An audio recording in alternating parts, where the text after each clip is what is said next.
Hello student, आप सभी का स्वागत है अपना यूट्यूब चैनल ई1 पाठशाला में।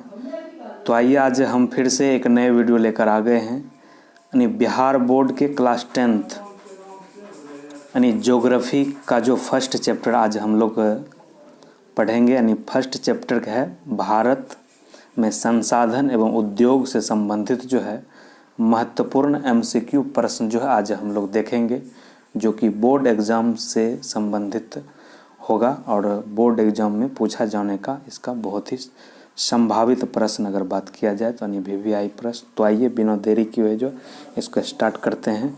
तो इससे पहले आप लोग जो है इस वीडियो को अपने अधिक से अधिक दोस्तों के साथ जो है शेयर भी कर दीजिए, ताकि उसे भी जो है इस वीडियो का फ़ायदा हो सके।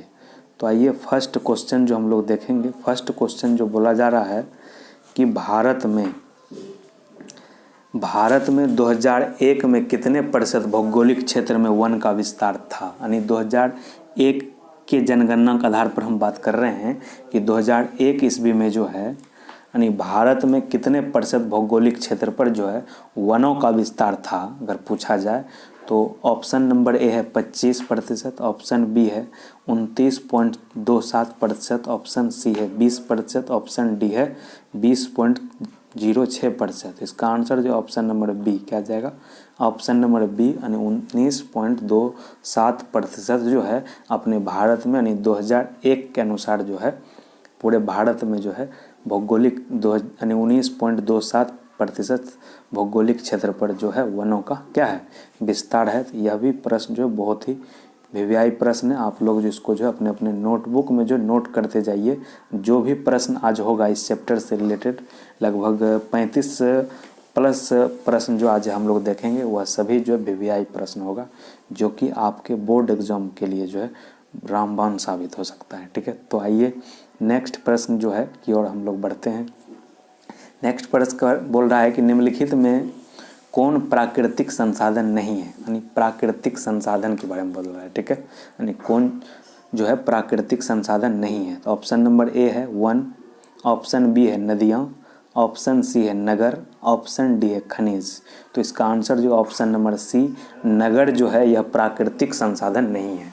यानी प्रकृति में पहले से नगर नहीं होता, यानी नगर मतलब शहर बोल सकते हैं। ठीक है, तो यह सब जो है यानी मानव निर्मित इसको बोल सकते हैं। क्या बोल सकते हैं, मानव निर्मित। लेकिन देखिए वन की अगर बात किया जाए या नदी की बात किया जाए या खनिज की बात किया जाए, यह सब जो है प्रकृति का देन है, क्योंकि ईश्वर का दिया हुआ यानी एक उपहार समझ सकते हैं हम लोगों के लिए। ठीक है, यह प्राकृतिक संसाधन हो जाएगा कौन कौन, वन, नदी और खनिज। और नगर जो हो जाएगा वह एक कृत्रिम संसाधन बोल सकते हैं, मानव निर्मित संसाधन बोल सकते हैं, यानी यह प्राकृतिक संसाधन नहीं होगा।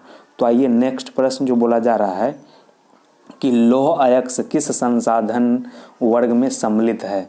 देखिए आप लोग जो संसाधन का दो प्रकार पढ़े होंगे, एक होता है नवीकरणीय संसाधन, एक होता है अनवीकरणीय संसाधन। ठीक है, तो नवीकरणीय संसाधन मतलब हो गया कि जिसका हम लोग जो है पुनः जो है पूर्ति उपयोग कर सकते हैं, बार बार उपयोग कर सकते हैं, जो कभी खत्म ना होने वाला हो। लेकिन अनवीकरणीय की अगर बात किया जो सीमित हो, जिसका जो कि हमारे पृथ्वी पर क्या हो वैसा संसाधन जो सीमित मात्रा में है, जो कुछ समय के बाद जो है खत्म हो सकता है। ठीक है, तो वही चीज़ बोल रहा है कि लौह अयस्क किस प्रकार का संसाधन है। अगर जितने भी लोहा का खान है मान लीजिए उसका हम लोग उपयोग जब कर लेंगे तो हो सकता है कि आने वाले समय में जो है लौह अयस्क की कमी आ सकता है।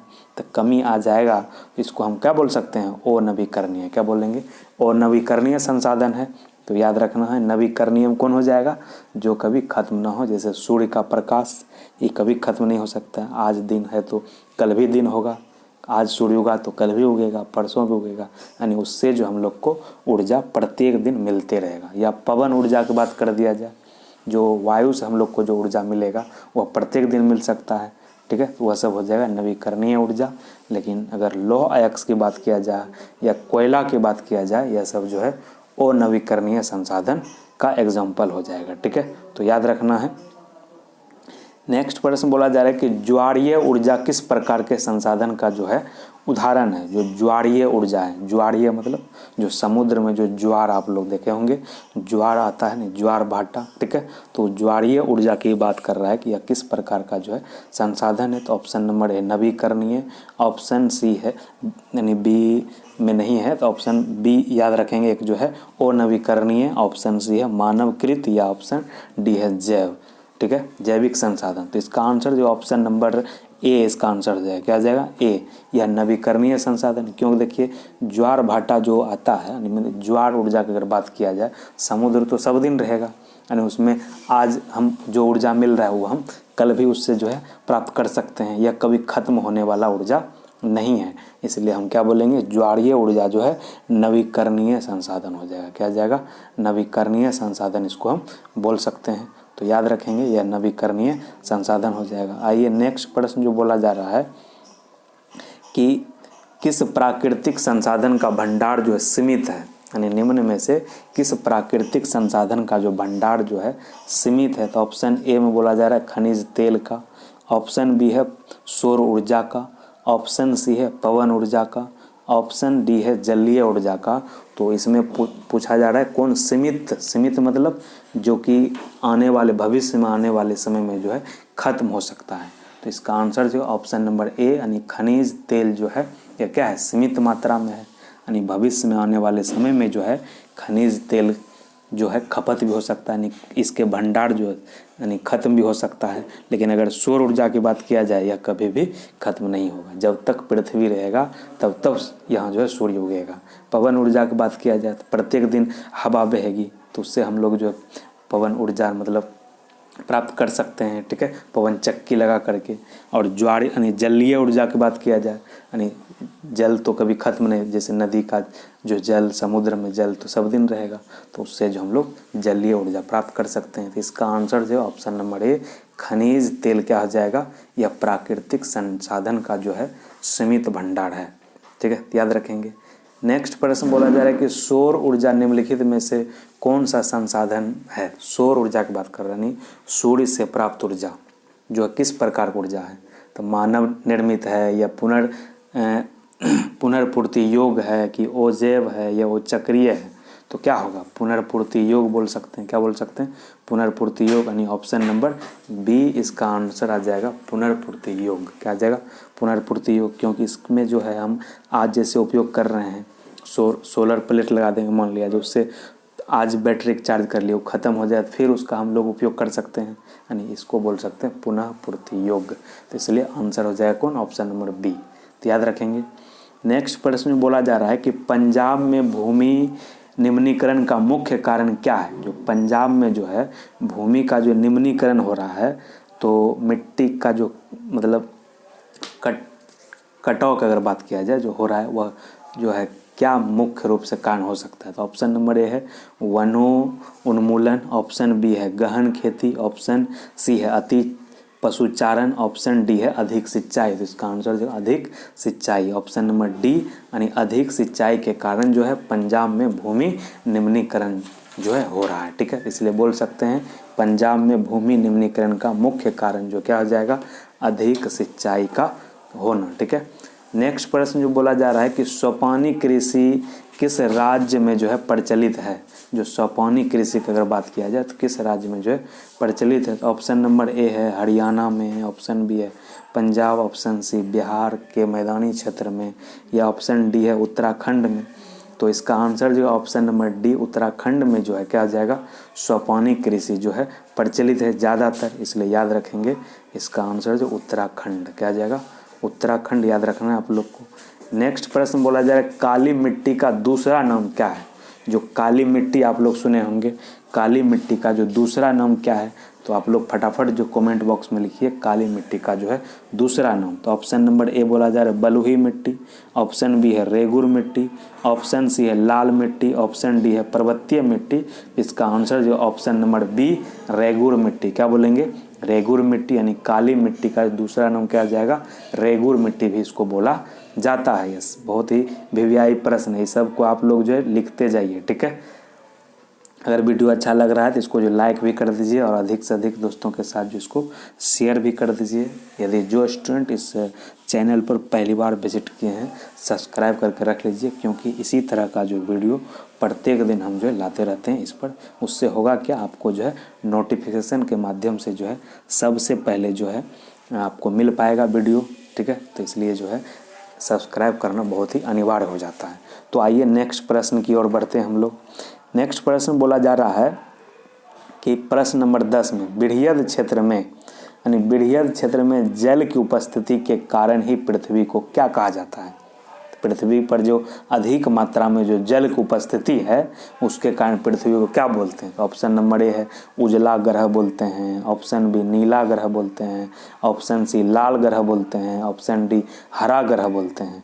इसका आंसर जो ऑप्शन नंबर बी नीला ग्रह बोला जाता है। क्या बोला जाता है, नीला ग्रह बोलते हैं, तो याद रखेंगे।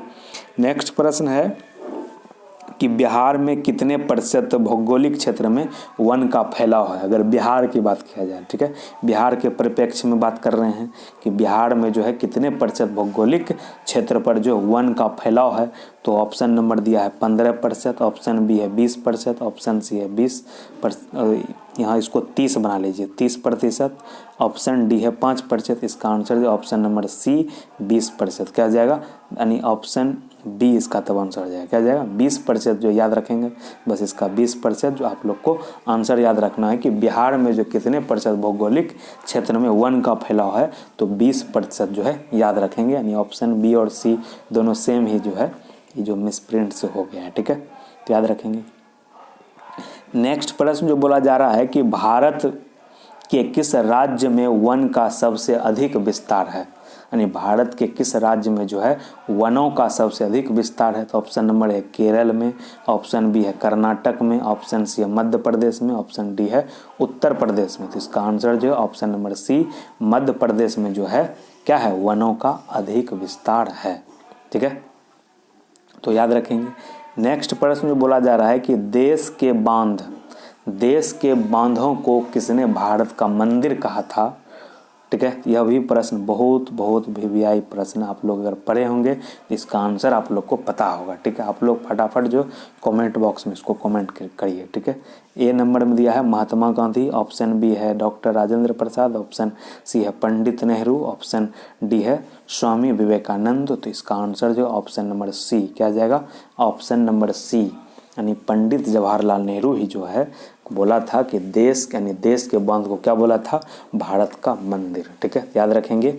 देश के बांध को भारत का मंदिर किसने कहा था, तो पंडित जवाहरलाल नेहरू, ठीक है। नेक्स्ट प्रश्न बोला जा रहा है कि मरुस्थलीय मृदा किस राज्य में पाया जाता है। मरुस्थलीय मृदा की बात कर रहा है, किस राज्य में पाया जाता है। तो ऑप्शन नंबर ए है उत्तर प्रदेश, ऑप्शन बी है राजस्थान, ऑप्शन सी है कर्नाटक, ऑप्शन डी है महाराष्ट्र। इसका आंसर जो ऑप्शन नंबर बी यानी राजस्थान में जो है मरुस्थलीय मृदा पाया जाता है, तो याद रखेंगे राजस्थान में। नेक्स्ट प्रश्न जो बोला जा रहा है कि किस कमीशन के तहत पोषणीय विकास की अवधारणा प्रस्तुत की, ठीक है। तो ऑप्शन नंबर ए है रटलेज कमीशन के द्वारा, ऑप्शन बी लैंडवर्ड कमीशन के द्वारा, option C Brundtland commission, option C इनमें से कोई नहीं। तो ऑप्शन नंबर सी इसका आंसर हो जाएगा बुंटलैंड कमीशन, ठीक है, के द्वारा जो है पोषणीय विकास की अवधारणा प्रस्तुत किया गया था। नेक्स्ट प्रश्न बोला जा रहा है कि कोयला किस प्रकार का संसाधन है। कोयला किस प्रकार का संसाधन है। तो ऑप्शन नंबर ए है ओ नवीकरणीय संसाधन, ऑप्शन बी है नवीकरणीय, ऑप्शन सी है जैव संसाधन, ऑप्शन डी है अजैव संसाधन। तो इसका आंसर जो ऑप्शन नंबर ए ओ नवीकरणीय संसाधन। कोयला कौन संसाधन है, ओ नवीकरणीय संसाधन, तो याद रखेंगे। नेक्स्ट प्रश्न बोला जा रहा है कि निम्नलिखित में से यानी सौर ऊर्जा निम्न में से कौन संसाधन है। यह प्रश्न जो दोबारा आ चुका है, इसका आंसर जो ऑप्शन नंबर बी पुनर्पूर्ति योग्य कौन है, पुनर्पूर्ति योग्य संसाधन है सौर ऊर्जा, याद रखेंगे। नेक्स्ट प्रश्न बोला जा रहा है कि तट रेखा से कितने किलोमीटर क्षेत्र सीमा अपवर्जक आर्थिक क्षेत्र कहलाता है।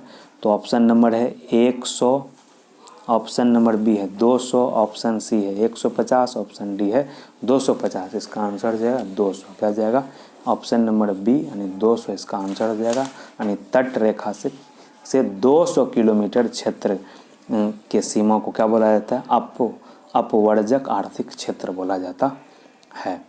नेक्स्ट प्रश्न बोला जा रहा है कि समुद्री क्षेत्र में राजनैतिक सीमा के कितने किलोमीटर क्षेत्र तक राष्ट्रीय संपदा निहित है। ऑप्शन नंबर ए है 10.2 किलोमीटर, ऑप्शन बी है 15.5 किलोमीटर, ऑप्शन सी है 12.2 किलोमीटर, ऑप्शन डी है 19.2 किलोमीटर। इसका आंसर जो ऑप्शन नंबर सी 12.2 किलोमीटर, ठीक है, याद रखेंगे। नेक्स्ट प्रश्न बोला जा रहा है कि लौह अयस्क किस प्रकार का संसाधन है। यह प्रश्न जो दोबारा आ चुका है, ठीक है, यानी शुरू में भी जो है यह प्रश्न डिस्कस हुआ था। तो आप लोग फटाफट बताइए लौह अयस्क जो है किस प्रकार का संसाधन है। आप लोग जो है इसका आंसर जो कमेंट बॉक्स में बताइएगा, ठीक है। नेक्स्ट प्रश्न जो बोला जा रहा है कि ज्वारीय ऊर्जा निम्न में से किस प्रकार का संसाधन है। तो ऑप्शन नंबर है अजैव संसाधन, ऑप्शन बी है चक्रीय, ऑप्शन सी है पुनर्पूर्ति योग्य, ऑप्शन डी है मानवकृत। इसका आंसर जो ऑप्शन नंबर सी पुनः पूर्ति योग्य संसाधन है ज्वारीय ऊर्जा, ठीक है, याद रखेंगे। नेक्स्ट प्रश्न बोला जा रहा है पवन ऊर्जा किस प्रकार का संसाधन है। तो ऑप्शन नंबर ए अनवीकरणीय, ऑप्शन बी जैविक संसाधन, ऑप्शन सी नवीकरणीय, ऑप्शन डी व्यक्तिगत। तो इसका आंसर जो ऑप्शन नंबर सी नवीकरणीय संसाधन है पवन ऊर्जा, तो याद रखेंगे। नेक्स्ट प्रश्न बोला जाए निम्नलिखित में से कौन प्रभावनीय संसाधन है, ठीक है। ऑप्शन नंबर ए बोला जा रहा है नदी, option B petrol, option C कोयला, ऑप्शन डी वन। तो इसका आंसर ऑप्शन नंबर ए नदी हो जाएगा, ठीक है, क्या हो जाएगा नदी, याद रखेंगे। नेक्स्ट प्रश्न बोला जा रहा है इनमें से कौन सबसे कीमती और नवीकरणीय संसाधन है। इनमें से कौन सबसे कीमती और नवीकरणीय संसाधन, कीमती भी है और अनवीकरणीय भी है, जो खत्म हो जाएगा। ऑप्शन नंबर ए है जल, ऑप्शन बी है पवन, ऑप्शन सी है वन, ऑप्शन डी है खनिज। इसका आंसर है ऑप्शन नंबर डी खनिज ही तो है जो कि सबसे ज़्यादा कीमती है और वह अनवीकरणीय भी है, याद रखेंगे। नेक्स्ट प्रश्न बोला जा रहा है इनमें से किस प्राकृतिक संसाधन का भंडार सीमित है, ठीक है, यानी जो आने वाले समय में खत्म हो सकता है। तो ऑप्शन ए बोला जा रहा है समुद्री ऊर्जा, ऑप्शन बी है कोयला, ऑप्शन सी है पवन ऊर्जा, ऑप्शन डी है सौर ऊर्जा। देखिए इसमें समुद्री ऊर्जा कभी खत्म नहीं होगा, पवन ऊर्जा भी खत्म नहीं होगा, सौर ऊर्जा भी खत्म नहीं होगा। आंसर जो ऑप्शन नंबर बी कोयला क्या हो जाएगा, इसमें जो सीमित भंडार है कोयला का, तो याद रखेंगे। इसका आंसर जो ऑप्शन नंबर बी कोयला हो जाएगा। तो नेक्स्ट प्रश्न बोला जा रहा है संसाधन के रूप में किस पदार्थ का अस्तित्व यानी किस पर निर्भर करता है, यानी किसी पदार्थ का जो अस्तित्व जो है किस पर निर्भर करता है। तो यह जो है उपयोगिता पर निर्भर करता है, किस पर, उपयोगिता पर निर्भर करता है, यानी जिसका उपयोग जो है हम लोग जितना ज़्यादा कर लेंगे, ठीक है, तो उस जल्दी ख़त्म हो जाएगा। तो इस बात पर ही निर्भर करता है, यानी उसके उपयोगिता पर निर्भर कर रहा है, ठीक है, याद रखेंगे। यानी जिसको जितना ज़्यादा हम लोग उपयोग करेंगे वह जल्दी खत्म हो जाएगा, ठीक है, याद रखेंगे। नेक्स्ट प्रश्न बोला जा रहा है कि संसाधनों के विवेकपूर्ण उपयोग का प्रस्ताव किस वर्ष आया था, यानी किस वर्ष जो एक प्रस्ताव लाया गया था भारत सरकार के द्वारा कि जितने भी संसाधन है उसका जो विवेकपूर्ण उपयोग किया जाना चाहिए। तो ऑप्शन नंबर ए बोला जा रहा है 1987 ईस्वी में, ऑप्शन बी है 1991 में, ऑप्शन सी 1968 में, तो ऑप्शन डी 1975 में।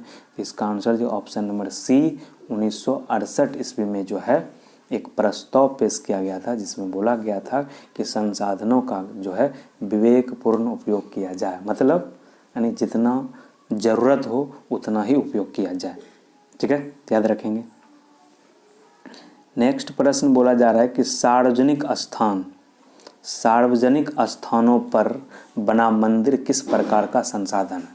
सार्वजनिक मतलब यानी वैसा स्थान जहाँ पर सभी का अधिकार हो, सभी आम जन व्यक्ति का अधिकार हो, उसको बोला जाता है सार्वजनिक। क्या बोला जाता है, सार्वजनिक। जो सार्वजनिक स्थान पर बना मंदिर है वह किस प्रकार का संसाधन है। ऑप्शन नंबर ए बोला जा रहा है व्यक्तिगत संसाधन, ऑप्शन बी है सामुदायिक संसाधन, ऑप्शन सी है राष्ट्रीय संसाधन, ऑप्शन डी है अजैव संसाधन। तो इसमें देखिए व्यक्तिगत तो होगा नहीं, मंदिर किसी पर्सनल व्यक्ति का तो होगा नहीं, ठीक है। ऑप्शन नंबर बी इसका हो जाएगा सामुदायिक संसाधन। क्या जाएगा? सामुदायिक मतलब हो गया पूरे समाज का, पूरे समाज का उस पर अधिकार होता है, यानी सब व्यक्ति जो वहाँ जा सकता है मंदिर में पूजा पाठ करने के लिए, ठीक है। याद रखेंगे ऑप्शन नंबर बी इसका आंसर आ जाएगा, सामुदायिक संसाधन है। नेक्स्ट प्रश्न बोला जा रहा है कि लिमिट्स टू ग्रोथ नामक पुस्तक जो है किस वर्ष प्रकाशित हुआ था? ऑप्शन नंबर ए 1972 में, ऑप्शन बी है 1982, ऑप्शन सी है 1975, ऑप्शन डी है 1990। तो इसका आंसर जो है ऑप्शन नंबर ए 1972 ईस्वी में जो है लिमिट्स टू ग्रोथ नामक पुस्तक जो है प्रकाशित किया गया था। याद रखेंगे। नेक्स्ट प्रश्न बोला जा रहा है 1992 में रियो डी जेनेरियो में कौन सा सम्मेलन हुआ था? ठीक है, रियो डी जेनेरियो में जो 1992 ईस्वी में एक सम्मेलन हुआ था, उस सम्मेलन का क्या नाम था?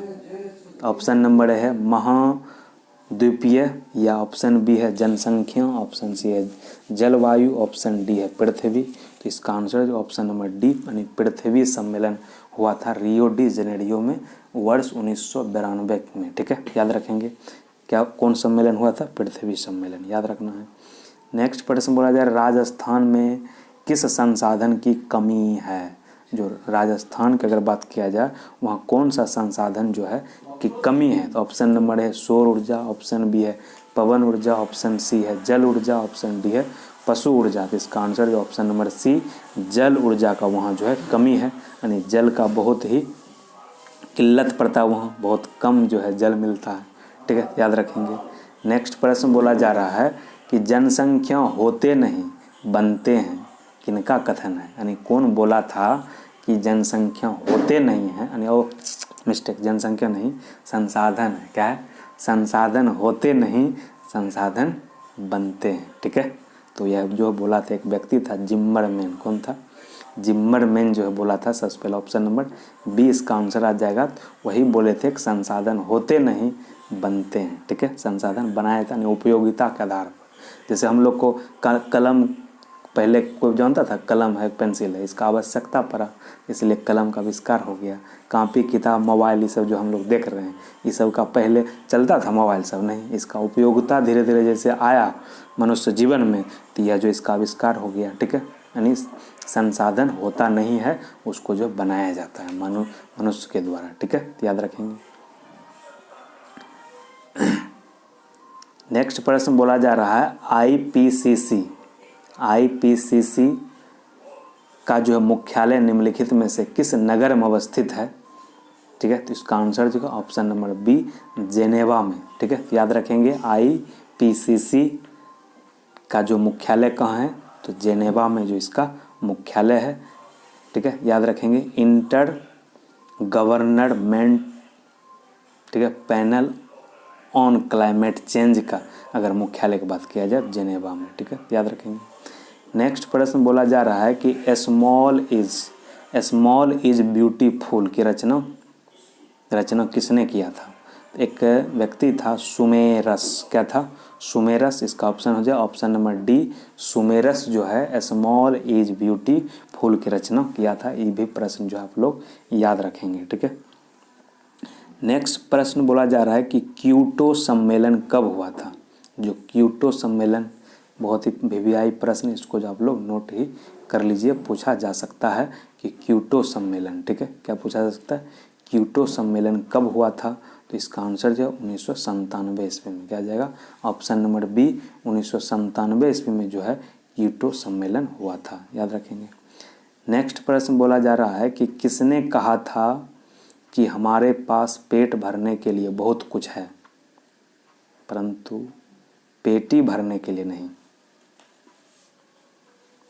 किसने कहा था जी कि हमारे पास पेट भरने के लिए बहुत कुछ है लेकिन पेटी भरने के लिए नहीं? यह जो है महात्मा गांधी बोला था। कौन बोला था? महात्मा गांधी बोला था कि हमारे पास पेट भरने के लिए बहुत कुछ है परंतु पेटी भरने के लिए नहीं है। यह महात्मा गांधी का जो कथन है, इसको आप लोग याद रखेंगे। नेक्स्ट प्रश्न बोला जा रहा है, पर्यावरण संरक्षण हेतु पहला विश्व शिखर सम्मेलन कहाँ हुआ था? तो इसका ऑप्शन हो जाए ऑप्शन नंबर सी, स्टॉकहोम। क्या जाएगा? स्टॉकहोम में जो है सबसे पहले पर्यावरण संरक्षण हेतु जो है पूरे विश्व लेवल पर जो है विश्व शिखर सम्मेलन जो है हुआ था। कहाँ? स्टॉकहोम में। तो आज के लिए इस वीडियो में इतना ही। अगर वीडियो अच्छा लगा तो अपने अधिक से अधिक दोस्तों के साथ शेयर भी कर दीजिए और लाइक कर दीजिए। अगर जो स्टूडेंट इस चैनल पर पहली बार विजिट किए हैं, हमारे यूट्यूब चैनल E1 पाठशाला को सब्सक्राइब करके रख लीजिए, क्योंकि इसी तरह का वीडियो जो है आप लोग को पूरा एग्ज़ाम तक जो है मिलता रहेगा। पूरा एग्ज़ाम तक जो पूरा सिलेबस जो कंप्लीट करवाएंगे, पूरा ऑल MCQ का। अगर इस पूरा वीडियो सीरीज़ आप देख लेते हैं अगर ऑब्जेक्टिव का, तो आपको जो है अधिक से अधिक नंबर लाने में जो है यह मददगार हो सकता है। तो धन्यवाद।